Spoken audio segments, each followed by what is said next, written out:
Bavandimwe, twese turabizi neza ko ubuzima buryoha, ariko nanone hari n'igihe bubiha, ukabona ibintu byose byanze, ukabona isi yakurangiranye, ukabona nta nzira. Tuzi neza ko hagati y'umwana n'umubyeyi haba harimo urukundo rurenze, ariko ndashaka kubabaza cyane cyane ababyeyi, ni ikihe kintu gishobora gutuma umubyeyi yikora mu nda agatererana umwana we akamusigira inyamaswa? Icyo ni ikibazo mbabajije, duhurire muri comment section. Reka rero mbanyuriremo muri make iyi nkuru y'uyu mubyeyi. Nizere yuko mutari bujye kure, mubana nanjye kuva gutangira kugera ku iherezo. Mwakoze kwita mu Behind the Show. Reka dutangire. Turatangira uyu mwana ari kurira ubwo yarakivuka. Margaret mama we yararyamye iruhande rwe ananiwe cyane. Umukecuru umwe wo muri aka kavirage, uyu bamwitaga mama Esther, yateruye uyu mwana arangije amushyira mu gishura, arangije amuhereza mama we. Aramubwira ati ni umukobwa. Ibi ngibi bimubwiye ari guseka, mbega umukobwa mwiza. Margaret ahangaha yeguye umutwe we n'intege nkeya kugira ngo arebe umwana we, ariko ntabwo uyu mugore yaje kwishimira uno mwana. Hari ikintu kitagendaga, umwana ntabwo yabashaga kumureba. Nuko wa mubyeyi mama Esther arangije afata akakana arakegera mu maso, arangije aramubwira ati ntabwo abona. Margaret ahangaha umutima we watangiye gutera cyane, aramubaza ati ushatse kuvuga iki? Undi aramubwira ati Margaret umukobwa wawe ni impumyi. Nuko Margaret ahangaha yagumanye umwana we amukikiye ku bibero bye, atangira kumureba amwitegeza mu maso, yitegereza ibiganza bye, yitegereza n'ibirenge bye. Nuko hanze aho ngaho hari abandi bagore bo muri ako gace bari bategereje kumva amakuru meza, ariko Margaret yabashaga kumva uko bari kuvuga ibyo bari kuvuga bari aho hanze. Yatangiye kumva ba bagore bo muri ako gace bari hanze aho ngaho bari kuvuga ngo ntago ari umwana yabyaye ahubwo yabyaye umuvumo. Batangira kuvuga bati uyu mwana abyaye azamuteza ibibazo, ese ninde uzashaka umwana w'umukobwa wawe impumyi? Margaret ahangaha yafashe umwana we aramukomeza, ndetse ari gutitirana ubwoba bwinshi. Papa w'uyu mwana hari hashize amezi 3 apfuye, ntabwo yarakiriho. Ahangaha rero uyu mubyeyi Margaret yari wenyine, ndetse byasaga nkaho abantu bamuteye umugongo. Nuko iryo joro ubwo uyu mwana yari ari kurira ari iruhande rwe, Margaret yaje gufata umwanzuro. Yafashe umwanzuro uzamubabaza ubuzima bwe bwose. Nuko muri iryo joro yahise afata inzira yerekeza mu ishyamba. Buri ntambwe yose yateraga umutima we warushaga gutera cyane. Uyu mugore yakomeje kugenda yinjira mu ishyamba.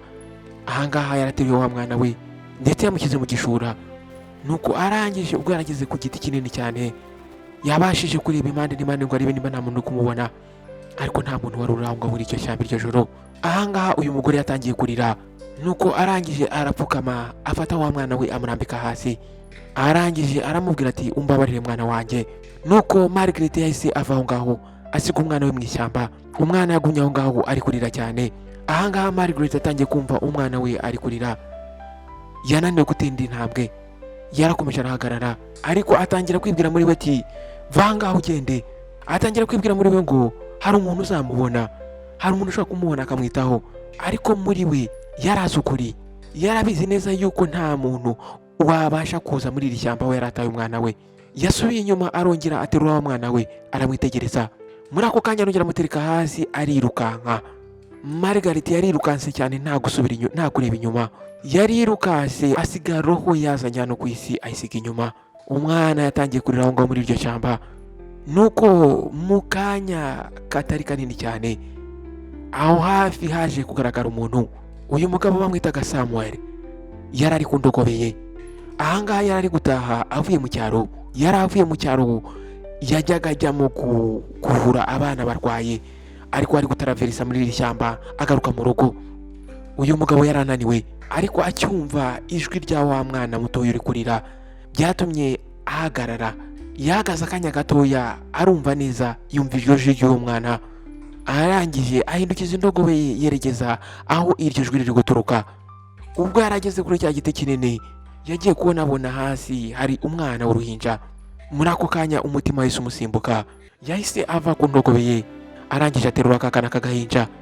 Nuko arangije atangira kwivugisha asa nk'akabaza ati ninde muntu watinyutse kugusiga ahangaha wakana we? Akigaterura akakana kahise gahagarika kurira. Nuko uyu mugabo yarazwe kuba ari umudogiteri, uyu mudogiteri rero ntabwo yabashaga kuba yasiga uru ruhinja aha ngaha. Yahise afata aka kana arangije aragaterura akiyegereza, arangije yurira indogobe ye. Nuko uyu mugabo rero yaje kugera mu rugo, yaje gusanga umugore we yicaye hafi y'umuriro amutegereje. Nuko ubwo umugore we yabonaga uno mugabo ateruye akana mu ntoki, umugore yaramubajije ati Samuel, uwo mwana ni uwande? Nuko Samuel arangije azunguza umutwe aramubwira ati uyu mwana namusanze mu ishyamba bamujugunyeyo. Nuko Samuel yahise afata aka kana k'agahinja agahereza umugore we. Nuko arangije amubwira ati uyu mwana aradukeneye. Mary yaje kwitegereza kano kana akitegereza neza mu maso, arangije aravuga ati aka kana ni keza cyane. Samuel aranga yahise aseka, arangije amubwira ati ndashaka kukwita Grace kubera yuko yabashije kurokoka. Nuko muri ako kanya Mary yatangiye kurira. Nuko Mary arangije arakitegereza aravuga ati uyu mwana azatuzanira urumuri mu buzima bwacu. Nuko muri iryo joro Grace bamuryamishije ahantu heza cyane ndetse azengurutswe n'urukundo. Imyaka yaje gutambuka, Grace yaje gukura ndetse akurira mu rukundo. Uyu mwana nubwo atabashaga kubona, yatangiye kwiga gukora buri kimwe cyose, gutambuka, gukora buri kimwe cyose akeneye. Nuko umunsi umwe Mary yari yicaranye nawe, arangije aramubwira ati Grace, aramubwira ati ngwino mu nzu. Grace ahangaha yarasetse, arangije aramukurikira bajya mu nzu. Mu by'ukuri umwana Grace yari yamaze kumenya inzira zose zijya mu nzu ndetse n'inzira zose ashobora guca ariko akeneye ikintu cyangwa se ashaka kujya ahantu runaka. Ahangaha rero yabashaka kugenda nta kibazo na kimwe, nta mbogamizi afite.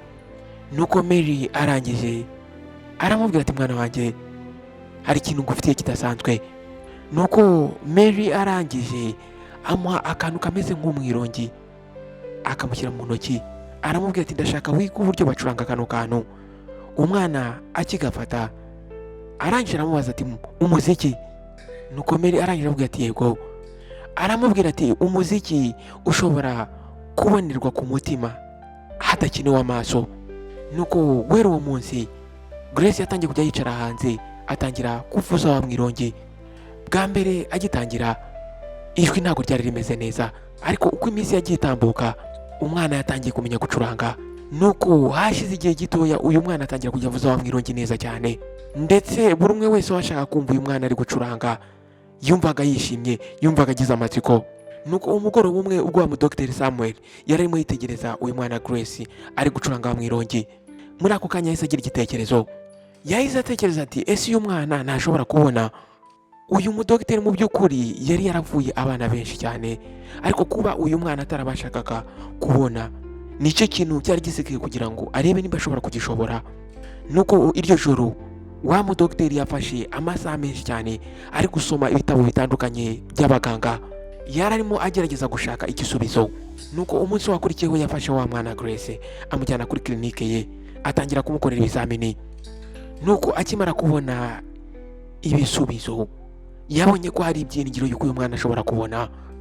Nukuri uyu mwana kuba yari afite ubumuga bwo kutabona ntabwo byari ibintu biri permanent, byashoboraga kuba byakira. Kuba bari kumukorera icyo bita surgery bakamubaga byashoboraga gutuma yabona, ariko surgery ahangaha yari ihenze cyane. Ariko uyu mudogiteri yaje gufata umwanzuro, aravuga ati icyo byasaba cyose ngomba guha uno mwana wanjye Grace impano idasanzwe. Aravuga ati niyo byasaba buri kimwe cyose mfite. Kuba uyu mwana atarabashaka kubona ntabwo ari umuvumo, byashoboraga kuba byakira baramutse bamukoreye surgery, ariko amafaranga yo kubikora yari amafaranga menshi cyane. Mu by'ukuri uyu mudogiteri yari yarakijije abantu benshi cyane, ariko ahangaha byari bitandukanye. Ahangaha yari umukobwa we kandi wazanye ibyishimo mu buzima bwe. Nuko ubwo yaratashye Mary yaramwitegereje abona ko afite ubwoba muri we, aramubaza ati Samuel, byagenze gute? Nuko arangije aramwitegereza aramubwira ati Mary, Grace ashobora kubona ariko surgery irahenze cyane, ntabwo ari amafaranga dushobora kuyabona. Ako kanya Mary yahise atangira kuzenga amarira mu maso.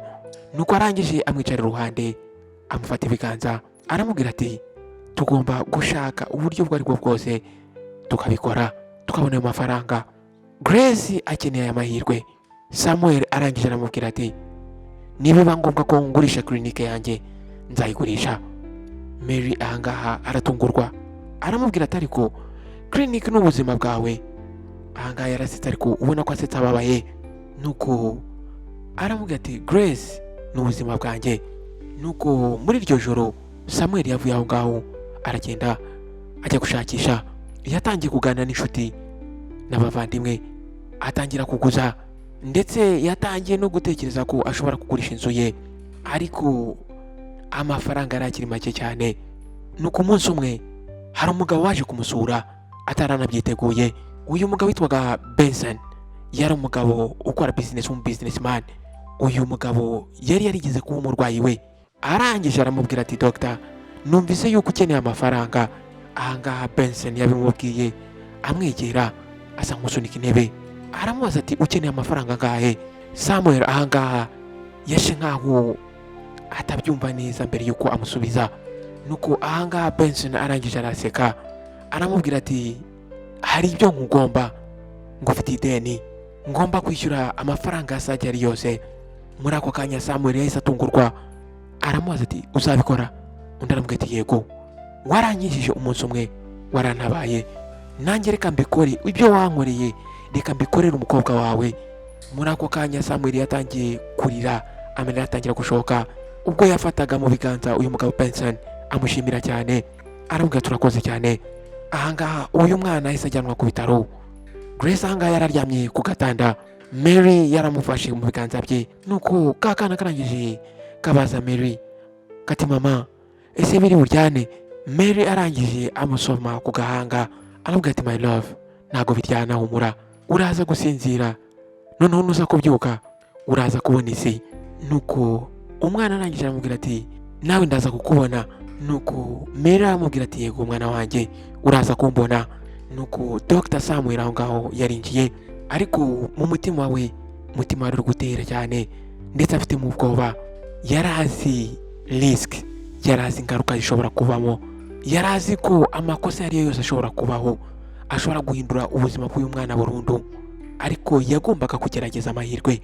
Nuko bahise bafata wa mwana bamujyana mu cyumba bari bagiye kumukoreramo sajari. Samuel ahangaha yarabakurikiye agenda asenga bucece.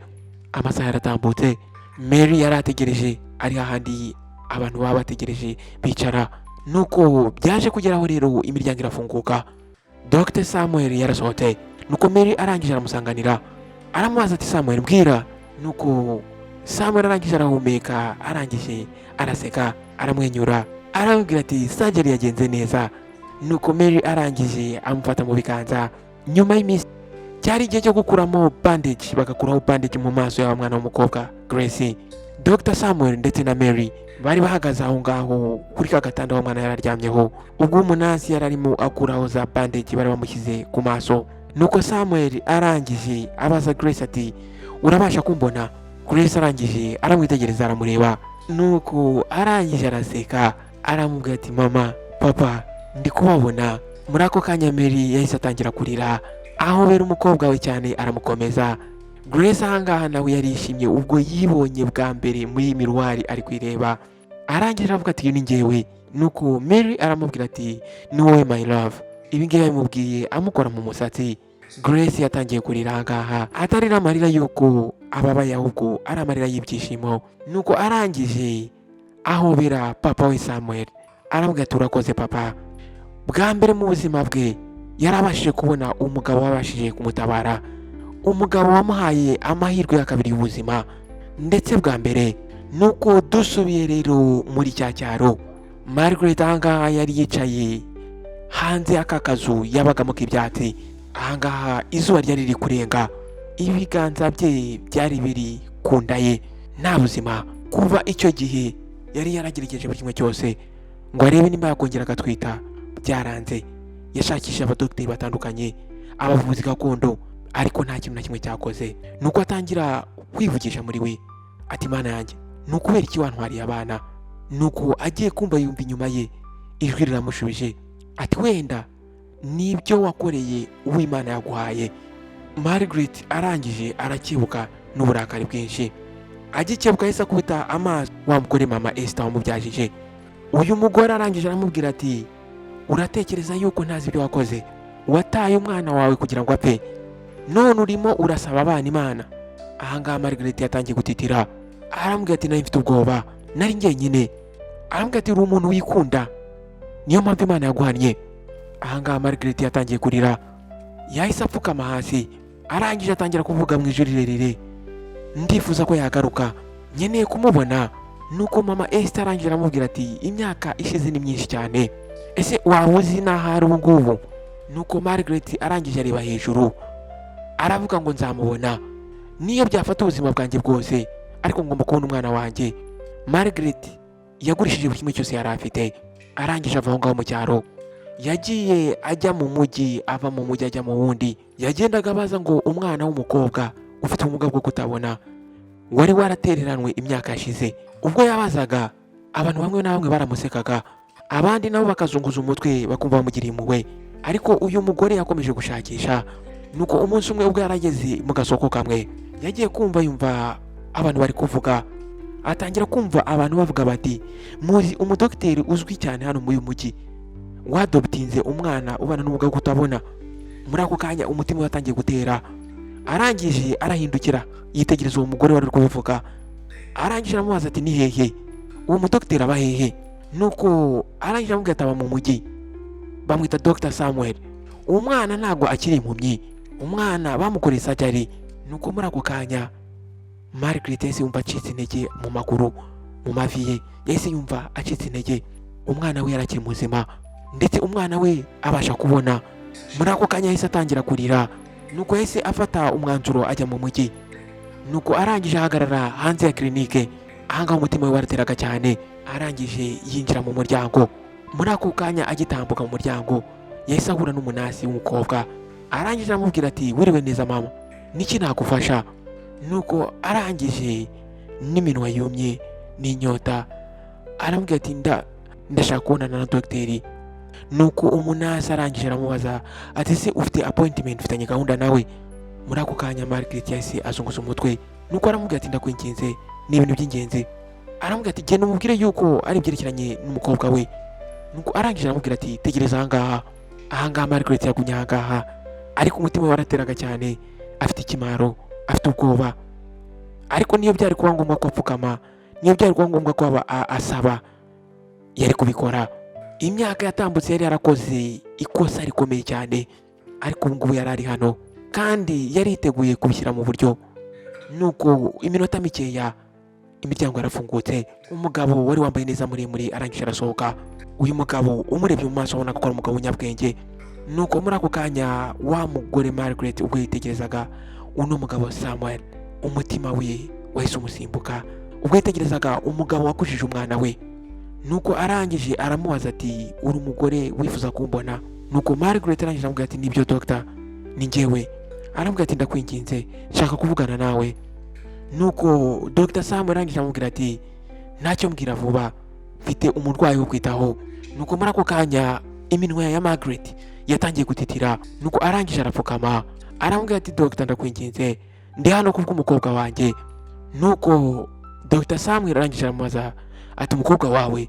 Nuko uno mugore Margaret arangije ahanagura amarira mu maso, aramubwira ati Grace ni umwana wanjye, ndi mama we umubyara.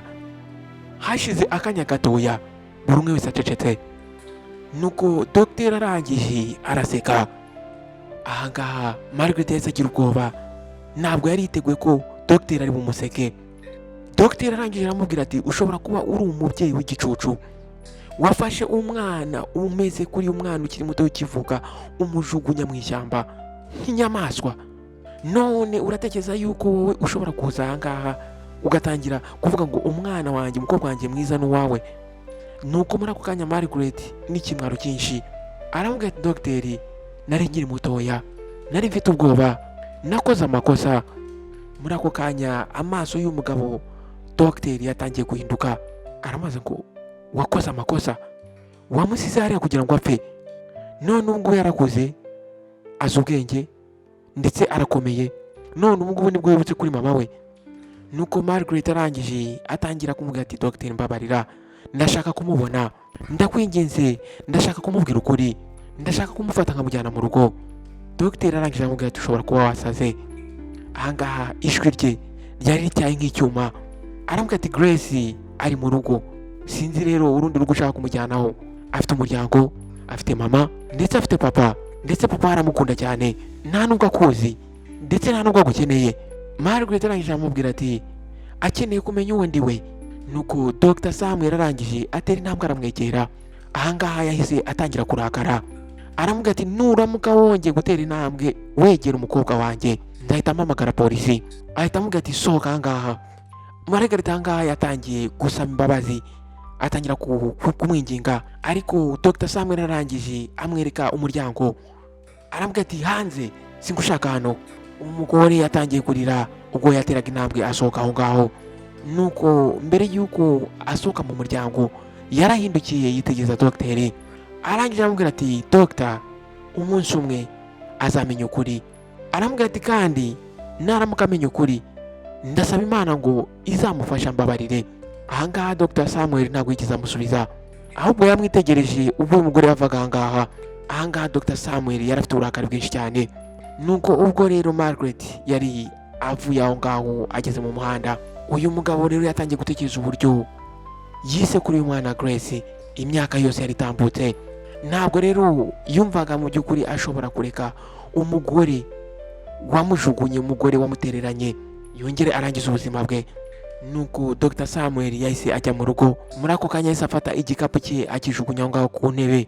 Mary ahangaha yaricaye ku meza yo kuriraho. Yagiye kubona abona umugabo we, abona mu maso ntago ameze neza. Nuko arangije aramubwira ati Samuel, ese byagenze gute? Ahangaha yaragiye kumwakira. Nuko arangije yicara hasi, aramubwira ati yaje. Mary arangije amubaza ati ninde? Nuko Dr Samuel arangije yubura umutwe, aramubwira ati mama Grace, wa mugore wamutaye mu ishyamba. Muri ako kanya intoki za Mary zatangiye gutitira, yahise amwicara iruhande. Ahangaha umutima we wari gutera cyane. Nuko aramubwira ati Samuel, nari mbizi neza ko iyi minsi izaza. Nuko Dr Samuel arangije amubwira ati yapfukamye, aransaba ngo muhe Grace yongera mujyane. Mary arangije afata ibiganza by'umugabo we, aramubaza ngo atware Grace. Aramubwira ati Samuel, Grace ni umukobwa wacu, uyu mwana yazanye ibyishimo mu buzima bwacu, ntabwo jyewe natuma Grace ava ahangaha. Nuko Dr Samuel aramureba, aramwitegereza, bahuza ibiganza. Aramubwira ati Mary wigira ubwoba, ntabwo dushobora kubura umwana wacu, ntabwo nzigera ntuma uriya mugore afata Grace akamukura ahangaha. Ahangaha Mary yatangiye kurira, aramubaza ati ariko se bizagenda gute umunsi umwe Grace nashaka kumenya mama we?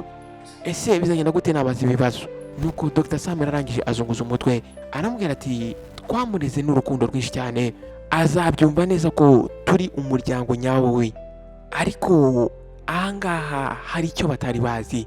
Grace ahangaha aho yari yicaye yari ari aho ngaho inyuma y'urukuta, yari arimo yumva buri kimwe cyose ababyeyi barimo bavuga.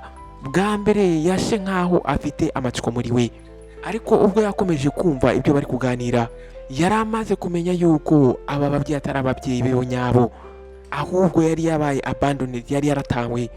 Muri ako kanya yatangiye kurira uyu mwana, umutima watangiye kujanjagurikamo ibice. Ubuzima bwe bwose yari amaze kubaho bwari ikinyoma. Grace yaragiye ajya mu cyumba cye arikingirana. Muri we yumvaga umubiri we wuzuyemo agahinda kenshi cyane. Ahangaha mu bwonko bwe hatangiye kuzamo ibibazo byinshi cyane. Ese ninde mama wanjye nyawe? Ese nukubera iki yanjugunye? Ese nukubera iki mama na papa batambwije ukuri? Yafashe rero umusego awushyira mu maso, arangije ararira cyane. Ababyeyi yari yarakunze ubuzima bwe bwose, ntago bari ababyeyi be nyabo.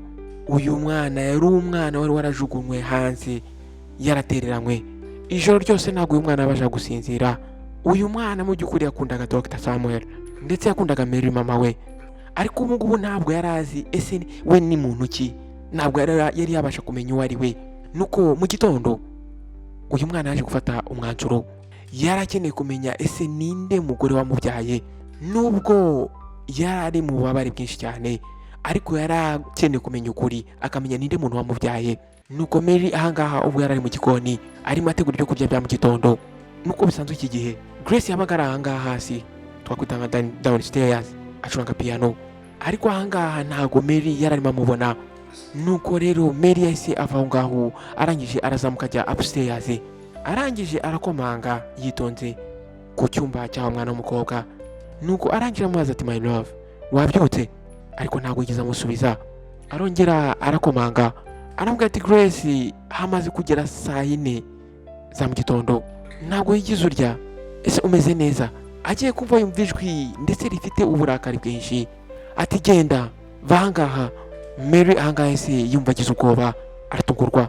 Ahangaha ntabwo yizeraga ko ari ijwi ry'umwana we Grace, ahangaha ryari ijwi ryuzuyemo agahinda.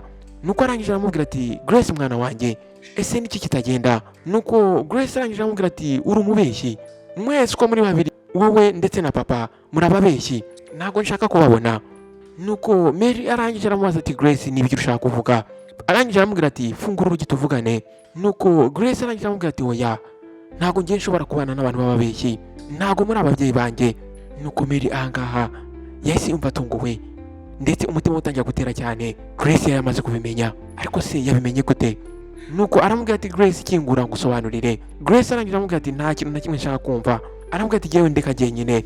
Mary ahangaha nawe yatangiye kurira kuva yamenye uyu mwana ndetse kuva yarera uyu mwana, ntabwo yari yamubona na rimwe arakaye bigeze ahangaha. Ahangaha yumvaga mu mutima we ari ikintu gisa nkaho kimujombye. Nuko akimara kubona yuko Grace atari bufungura urugi, Mary yahise agenda aramanuka downstairs. Arangije afata telefone n'ubwoba bwinshi cyane ahamagara nimero y'umugabo we. Telefone yarasonye kabiri mbere y'uko umugabo we amwitaba, ariko ahangaha acyumva ijwi ry'umugore we yabasha kumva yuko hari ikintu kitagenda neza. Mary ahangaha yarahumetse. Nuko arangije aramubwira ati Samuel ni Grace, uyu mwana yahindutse, yifungiye mu cyumba, ntabwo yigeze arya ahubwo arimo aratwita ababeshyi. Muri ako kanya bose bahise baceceka. Nuko Mary arangije aramubwira ati yabimenye, ntabwo nzi uburyo yabimenye ariko azi ukuri, ndetse yanze kuvugana nanjye, nta nubwo ashaka no gufungura urugi. Aramubwira ati guma aho ngaho ndaje mu rugo aka kanya. Nuko Dr Samuel yahise yinjira mu modoka, atwara imodoka cyane ndetse yameze nk'umuntu w'umurwayi cyangwa se umuntu wasaze. Ahangaha mu bwonko bwe uyu mugabo yari amatekereza ibintu byinshi cyane, atangira kwibaza ese ni gute Grace yamenye ibi bintu, ese ninde wabimubwiye? Yashakaga kuzabimubwira yarakuze, none uyu mwana yarabashije kumenya ukuri, akumenya atari igihe nyacyo cyo kukumenya. Ahangaha uyu mugabo yatangiye gutekereza uburyo agiye kubura uyu mwana. Nuko mu minota 20 yonyine yahise aparika aho ngaho, arangije aba mu modoka yihuta cyane, arangije arirukanka yinjira mu nzu.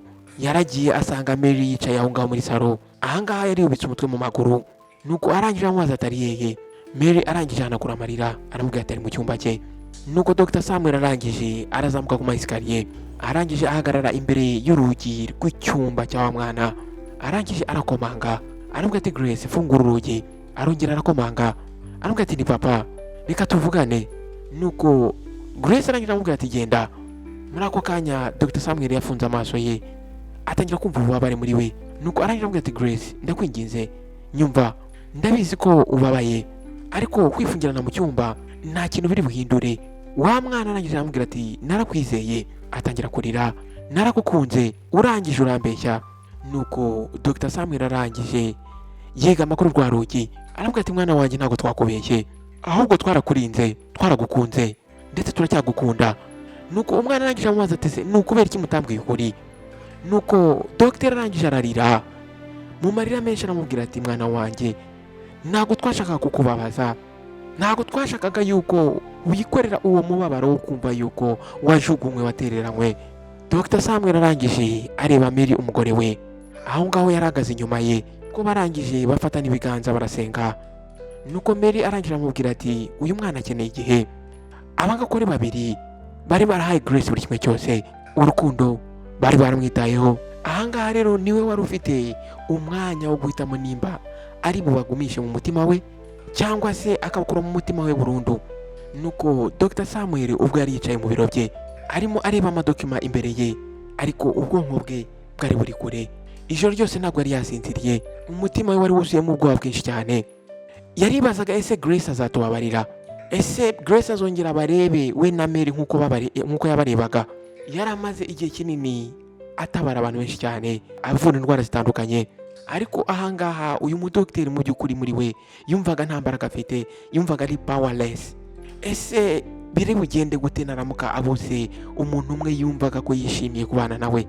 Agiye kumva yumva mu bitekerezo bye yumva umuntu arakomanze, arangira avuga ati njira. Agiye kubona abona ni Grace.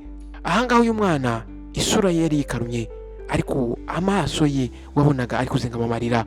Nuko muri ako kanya umutima we uri gutera cyane, arangije avuga ati Grace. Ahangaha yahise amwegera ndetse aramwakira. Nuko Grace arangije arahumeka, arangije aramwitegereza, arangije aramubwira ati nabababariye we na mama. Nuko Dr. Sam arangije aramubaza ati watubabariye? Grace arangije aramubwira ati yego nabababariye. Arangije aramubwira ati wowe ndetse na mama muri ababyeyi banjye, mwarankujije, mwarankunze ndetse mwampaye buri kimwe cyose, rero uko byagenda kose muzahora muri ababyeyi banjye. Nuko Dr. Samuel ahangaha yahise amufata. Nuko Grace ahangaha arangije aramwegera, ijwi rye ryari ryuzuyemo emosiyo. Nuko arangije aramubwira ati ntabwo nzigera njya kwa mama wanjye umbyara, nta na rimwe nzigera mbitekereza kujya kwa mama wanjye umbyara. Muri ako kanya dogiteri yahise arira, emosiyo ziramwica, ahobera umwana we Grace. Grace nawe atangira kurira. Nuko arangije aramubwira ati urakoze cyane mwana wanjye. Aramubwira ati urakoze kutubabarira. Nuko Grace arangije aramubwira ati ndagukunda papa, ntago nitaye ku byaho naturutse, wowe na mama muri umuryango wanjye. Nuko Dr. Samuel arangije amusoma ku gahanga, aramufata aramwegereza, aramubwira ati mwana wanjye ndagukunda, ndagukunda cyane, ntago nshaka kukubura na gato. Nuko Grace arangije ahanagura amarira ye, arangije aramubwira ati papa ntago uzigira umbura, ntago nzigera mva iruhande rwawe. Muri ako kanya Dr. Samuel yarasetse, ariko aseka inseko ivanze n'amarira y'ibyishimo, arongera aramuhobera. Muri ako kanya nta kindi kintu cyavuzwe, ntibigeze bavuga ku mugore wamutaye, ndetse nta nubwo bigeze bavuga ko hashize. Ahangaha buri kimwe cyose cyari gishyizwe ku ruhande. Ahangaha yari nka papa ndetse n'umukobwa we. Rero nta muntu n'umwe wari kubasha kuba yafata uyu mwana ngo amutandukanye na papa we. Nuko hashize iminsi ibiri, ubwo Grace yaramaze iminsi ababariye papa we ndetse na mama we, ariko ntabwo umuraba wari warangira. Dr. Samuel ubwo yari ari ku biro bye arimo yakira abarwayi, agiye kumva yumva secretary we arinjiye, ndetse secretary we yari afite ubwoba bwinshi cyane. Aramubwira ati Dr. hari umugore uri hanze ushaka kukubona. Nuko Dr. Samuel arangije aramubwira ati genda umubwire yuko umuze. Nuko secretary arangije asa nkaho yanze kwemera igisubizo ahawe. Nuko arangije aramubwira ati nyakubahwa, uyu mugore ari guteza akavuyo, ari gusakuza cyane, abantu bamushungereye hanze. Nuko Dr. Samuel arangije amubaza ati se uyu mugore ninde? Nuko mbere yuko uyu musekreteri yamusubiza, agiye kumva yumva mu bitaro aho ngaho hari umugore uri kwinjira avuga n'ijwi riri hejuru cyane. Nuko iryo jwi ryavugaga ngo Dr. Samuel uri igisambo, wibye umwana wanjye. Muri ako kanya amaraso y'uyu mudogiteri yahise atangira gukonja, arangije arahaguruka. Agiye kumva yumva umuryango urakingutse, Margaret yahise yinjira. Ahangaha uyu mugore yari yarakaye cyane. Nuko arangije aramubwira ati wowe, atangira kumutunga urutoki, uratekereza yuko ushobora gufata ibyanjye ukabijyana? Nuko Dr. Samuel aramubaza ati ese niba icyo ushaka kuvuga, wanyibiye umwana, waramushimuse, none urashaka kwigira umuntu w'umumarayika? Nuko Dr. Samuel atangira kumubaza ati ariko wasaze wa mugore we, wowe wafashe umwana uramutererana umujugunya mu ishyamba, none ugize imbaraga zo kuza ahangaha utangira kunyita umujura. Nuko Margaret ahangaha arangije asa nk'utiri ntabwo asubira inyuma, arambwira ati genda mama we, naramubyaye, nta burenganzira ufite bwo kumutwara. Nuko Dr. Samuel arangije asa nkaho aseka mu gakeya, arambwira ati nta bubasha mfite, nta burenganzira mfite. Ati nta burenganzira mfite, nta burenganzira mfite bwo kumukiza urupfu, nta burenganzira mfite bwo kumuha aho agomba kuba. Mbwira wa mugore we, wari uri hehe igihe uriya mwana yari ari kurira ashonje? Ese wari uri hehe igihe uriya mwana yari akeneye urukundo? Ese wari uri hehe igihe uriya mwana atabashaga kubona adafite n'umwitaho? Ahangaha Margaret yatangiye gufungura akanwa, ariko nta jambo na rimwe ryasohokaga. Nuko Dr. Samuel arangije azunguza umutwe, arambwira ati wa mugore we, wakagombye guterwa isoni nawe, muri ako kanya intoki z'uyu mugore zatangiye gutitira, arangije aramubwira ati ntago wagombaga kundirira umwana naguhaye uburenganzira. Nuko dogiteri arangije aramubwira ati nawe nta burenganzira ufite bwo kumuzana hano ku isi ngo nurangiza umujugunye hanze umutererane. Muri ako kanya aho ngaho buri wese yaracecetse. Dogiteri ahangaha yatangiye kurakara cyane, ahangaha muri we yatangiye gushya, atangira kurakara nk'umuriro uri kumutwikamo imbere. Nuko Margaret arangije arahumeka, arangije amutunga urutoki, arambwira ati nzabwira isi yose ibyerekeye wowe, buri umwe wese azamenya yuko wowe n'umugore wawe mwibye umwana wanjye. Nuko ahangaha Dr Samuel arangije araseka, arambwira ati ngaho genda uvuge icyo ushaka, genda ubabwire, ndetse ubabwire uburyo wafashe umwana wawe wari ukimara kubyara ukamujugunya mu ishyamba. Nuko uyu mugore arangije aramubwira ati byanze bikunze ngomba gusubirana umwana wanjye. Nuko Dr Samuel arangije aramubwira ati wa mugore we, uyu munsi ushobora kuba ari wo munsi wa nyuma winjiye mu bitaro byanjye.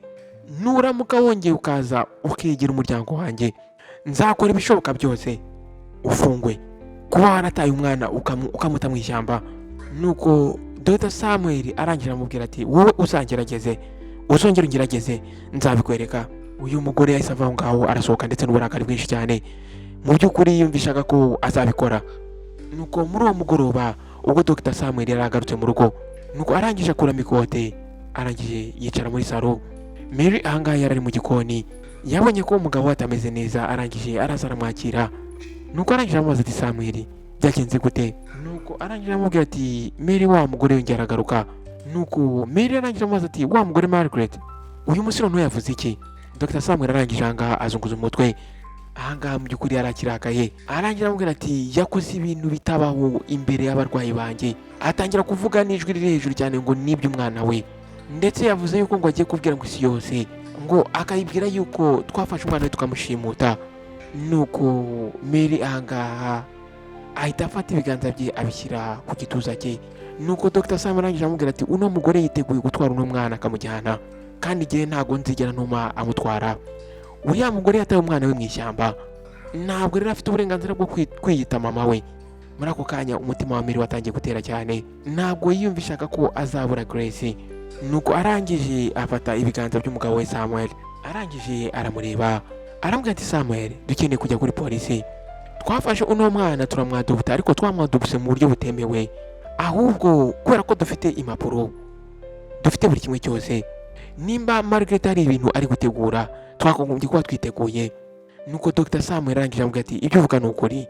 Nuko igitondo cyakurikiyeho Dr Samuel yahise yerekeza kuri polisi, arangije asobanura buri kimwe cyose, ndetse amubwira uburyo yamwadoptinze ariko bitemewe, ndetse amubwira buri kimwe cyose bamukoreye, ndetse amubwira uburyo mama we Margaret yagarutse ashaka kumutwara. Nuko uyu mugabo, uyu mupolisi wangaha wari ushinzwe buri kimwe cyose yitwaga Collins, arangije aramwumva, yumva buri kimwe cyose. Nuko arangije aramubwira Dr wakoze ibintu byiza kuza hano. Nuko uyu mu inspector arangije aramubwira ati tugende ku mategeko, Margaret nta burenganzira afite bwo kuvuga ko umwana ari uwe, kubera yuko yaramutereranye aramujugunya. Naramuka ateje ibibazo ibyo byose uzaduhamagare. Nuko Dr Samuel arangije ashimira uyu mu inspector, arambwira ati icyo nashakaga njyewe ni ukurinda umwana wanjye. Nuko nyuma y'icyumweru kimwe Dr Samuel ubwo yaricaye mu biro bye agiye kubonabona wa musekreteri warinjiye. Nuko arangije aramubwira ati Dr arahari nanone yagarutse. Arambwira ati ariko noneho aratandukanye, ahangaha ntabwo ari gusakuza. Nuko Dr Samuel arangije arahaguruka arasohoka ajya aho abantu bategerereza. Ahangaha Margaret yarahagaze, noneho atarakaye, atuje. Ahangaha yari afite agahinda, yari kwicuza. Nuko Dr Samuel arangije amuhagarara imbere, aramubaza ati none se uyu munsi urashaka iki? Nuko Margaret arangije arahumeka. Dr Samuel yaje gutungurwa nuko uyu mugore yahise apfukama, arangije aramubwira ati Dr ndakwinginze mbabarira. Ahangaha Dr Samuel yari yizeye yuko uyu mugore ari buze arwana, ariko ibi ngibi ntabwo yabyo yari yiteguye. Ari kubona umugore imbere ye apfukamye ari kumusaba imbabazi. Wa mugore wamwise igisambo, wa mugore wamwise icyo ntazi, wa mugore wamwise umushimusi amupfukamye imbere ari gusaba imbabazi. Nuko arangije amubaza ati se nizihe mpamvu zatuma nkubabarira? Nuko muri ako kanya Margaret arangije ahanagura amarira mu maso. Nuko arangije aramubwira ati natekereje kuri buri kimwe cyose, arangije amubwira ati naje kubona yuko gutanga amahoro aricyo kintu cyiza cya mbere cyo gukora. Ahangaha naribeshye, nitwaye nabi, ntabwo nakagombye guta umwana wanjye ngo umujugunye, ariko umbabarire nimza kuvuga, ntabwo nigeze mbikora kubera yuko ntamukundaga. Dr Sam arangije amubaza ati none ni ukubera iki? Arangije amubwira ati njyewe namujugunye kubera yuko abantu baransekaga ikimwaro. Arangije aramwitegereza, uyu mugore mu by'ukuri yari afite agahinda, nuko aramubwira ati ubwo Grace yavugaga afite ubumuga bwo kutabona, icyaro cyose nabagamo abaturanyi batangiye kundwanya, batangiye kunyita umubyeyi w'umwana w'umuvumo. Buri hantu hose najyaga numvaga abantu bari kumvuga. Nuko muri ako kanya umugore yatangiye kurira cyane, aramubwira ati nari nkiri muto kandi nari mfite ubwoba, natekereje yuko nindamuka musize hariya ubuzima bwanjye buzagenda neza, numvaga ngiye gutangira bundi bushya. Ariko Dr nkubwije ukuri, nakoze amakosa akomeye cyane. Dr Samuel ahangaha yaramwumvise, muri ako kanya atangira kumva emotion zitangiye kuza muri we. Nuko Margaret arangije yegeranye ibiganza, aramubwira ati ntabwo nshaka gutwara Grace ngo mukuri wawe, ndabizi neza ko Grace ari uwawe ubu ngubu, njyewe icyo nshaka ni amahirwe yo kumubona, ndashaka kumusaba imbabazi gusa ubundi nkigendera. Nuko ahangaha Dr Samuel yari ari kubona umugore uranga wishwe n'agahinda. Nuko arangije aramubwira ati Margaret haguruka. Nuko Margaret arangije aramwitegereza amureba mu maso ndetse atonguwe, arangije arahaguruka gake gakeya yihanagura amarira mu maso. Nuko Dr Samuel arangije aramubwira ati ndakubabarira, ariko ntabwo ndi bukubabarire ku bwawe, ahubwo ndakubabarira ku bwa Grace. Yakubabarira cyangwa ntakubabarire, ayo ni amahitamo ye. Nuko Margaret arangije aramubwira ati ndabyumva Dr. Aramubwira ati Dr urakoze cyane. Dr Sam arangije aramubwira ati nimba koko uri kwicuza ibyo wakoze, ntiwigire uteza ibibazo ibyo ari byo byose, ntiwigire ufosinga uhatiriza ibyo wifuza mu buzima bw'uriya mwana. Reka rero we azahitemo igihe azaba yiteguye kukubona. Nuko Margaret arangije afata ibiganza bye abishyira ku mutima we, arangije aramubwira ati Dr ndagusezeranyije, njye icyo nshaka nuko amenya ukuri. Nuko Dr Sam arangije aramureba mu maso aramwigaho akanya gatoya. Nuko ubwo Margaret yari ari kuva aho ngaho asohoka muri ibyo bitaro, uyu mugabo yaje kwicara ku ntebe ye atangira gutekereza cyane. Ahangaha intambara yari irangiye, ariko ahashize ibikomere byahashize bisasaba igihe kugira ngo bikire. Ahangaha rero ikibazo gikomeye cyari gisigaye, ese Grace azabasha kubabarira mama we wamutaye mu ishyamba? Nuko rero icyumweru kimwe bwakeye uno mugore Margaret arangaha mu rugo rwa Samuel. Ahangaha uyu mugore umutima wari uri gutera cyane, imyaka yarishize yose abana no kwicuza amakosa yakoze mu buzima bwe. Ahangaha rero uyu munsi yari ari aho ngaho, yari yasabye dogiteri kugira ngo amubabarire. Samuel yari yamubabariye ndetse amuha amahirwe ya kabiri, ariko se Grace araza kumubabarira cyangwa ntabwo ari mubabarire? Nuko uyu mugore arangije arahumeka cyane. Uyu mugore arangije akomanga ku rugi rwa mudogiteri. Nuko hashize akanya gatoya urugi rwarafungutse. Ahangaha hari hahagaze wa mwana Grace. Nuko Margaret arangije abona umwana w'umukobwa ukiri muto imbere ye. Bwa nyuma yari yaramubonye, bwa nyuma yaherukaga kumubona Grace yari aragahinja ari gato cyane, ubwo yari yamushyize mu gatambaro, yamupfunyitse mu gatambaro ubwo yamusigaga mu ishyamba. Ahangaha rero yari yarakoze ari umukobwa mwiza cyane mukuru, ndetse ahangaha yarabonaga. Nuko Margaret akimubona yahise atangira kubona buri kimwe cyose yabuze. Umwana yabashije kubona isi, yabashije guseka, yarishimye, yarakuze, mama wa adahari. Nuko Grace arangije aramubaza turinde.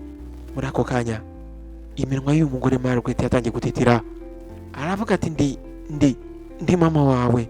Aho ngaho hahise habaho guceceka. Muri ako kanya amaso y'umwana w'umukobwa yatangiye kuba umukara. Margaret ahangaha yatangiye kwica umutima. Nuko Margaret arangije aramubwira ati ndabizi neza ko nakwiriye imbabazi zawe, ndabizi ko ibyo nakoze bitari byiza, naragutaye igihe wari unkeneye. Kubera ibyo bintu nakoze nabanye n'agahinda kuva uwo munsi nagusize. Muri ako kanya umugore atangiye kurira. Nuko arangira avuga ati ndakwinginze mwana wanjye, nimba hari akantu gatoya, hari akanya gatoya mu mutima wawe ushobora kubonamo ukambabarira, ndakwinginze reka mvuge ngo mbabarira. Grace ahangaha yarahagaze imbere ye, umutima we wari uremereye cyane. uyu yari umugore wamutereranye, umugore wamusize mu mwijima. Nuko ubwo uyu mwana yabonaga uyu mugore, hari ikindi kintu yabonye agahinda ndetse abona ukwicuza. Nuko Grace ahangaha yarahumetse, ahangaha ijwi rye ryari rikana, arangira avuga ati ndakubabariye. Imbwa yabivuze yitonze ati ndakubabariye. Nuko Margaret ahangaha yahise apfukama, arangira avuga ati urakoze mwana wanjye, urakoze cyane. Noneho wa mwana arangije arakomeza aravuga ati ndakubabariye, ariko Dr. Samuel ndetse na Mary bazahora ari ababyeyi banjye, nibo babyeyi bandeze ndetse nibo babyeyi bankunze igihe utankunze wowe. Nuko Margaret arangije aramubwira ati ndabyumva mwana wanjye, ntabwo nshaka kugukuranga ngo nkujyane, njyewe icyo nashaka ni ukumva uvuga iryo jambo rimwe gusa, kumbabariye. Ubu ngubu byibuze nahumeka. Grace ahangaha umutima we yumvise uremereye, ariko yari abizi neza yuko afashe icyemezo nyacyo. Ahangaha mu by'ukuri kuba yari kumubabarira ntago byari bivuze kwibagirwa, ahubwo kwarugukira. Dr. Samuel ndetse na Mary bari baramuhaye aho kuba, baramwakiriye mu rugo rwabo ndetse bamuha urukundo ndetse bamuha n'ahazaza. Rero nta kintu na kimwe cyashoboraga kuba cyahindura ibyo ngibyo, ariko kuba yababarira Margaret byatumye agahinda muri we gashira. Agahinda yari afite mu mutima we kahise gashira. Nuko ubwo Margaret yavaga ku mavi ye ahaguruka, yahanaguye amarira ye mu maso. Ahangaha yamwitegereje bwa nyuma, arangira aramubwira ati mwana wanjye, uru rumuri umunsi umwe nagerageje kujugunya hanze, ariko Imana yaragutabaye. Nuko Grace arangije aramwenyuramo gakeya aramubwira ati yego, Imana yarantabaye. Nuko Margaret yahise ahindukira arangije ava aho ngaho. Grace nawe arangije yitegereza umugore wamubyaye ava aho ngaho amusigaho. Uyu nguyu ntago yari umwanzi we, ahubwo yari mama we ugomba kugenda akiga isomo rikomeye cyane. Nshuti bavandimwe, inkuru nabateguriye uyu munsi nahangaha irangiriye. Iyi ni inkuru ifite inyigisho ikomeye cyane, ndizera ko mwabanye nanjye kuva ku itangira kugera ku iherezo. Ndashaka rero mbabaza akabazo kandi munsubize, ese uyu mwana w'umukobwa umwanzuro yafashe waba ari umwanzuro nyawo? Ese yari kubabarira mama we akajyana nawe bakajya kubana akareka aba babyeyi bamureze? Ese iyo aza kuba ari nkawe wishyize mu cyimbo cy'uriya mwana, ni uwuhe mwanzuro ari gufata? Duhure muri comment section. Nawe mushyashya, nimba ari bwo bwa mbere ugeze hano kuri icano, nguhaye ikaze risesuye. Feel at home, aha ni mu rugo. Icyo nagusaba ni ugukanda subscribe ndetse ugakanda no kunsogera kugira ngo ujye ubasha kubona ubutumwa bugufi igihe cyose nshyizeho iyindi nkuru. Mwakoze rero kubana nanjye nshuti bavandimwe, ndabashimira cyane ku mwanya wanyu w'agaciro mwampaye, kandi mwakoze guhitamo Behind Who's Show. Ndabakunda cyane, nawe utaha. Ciao ciao.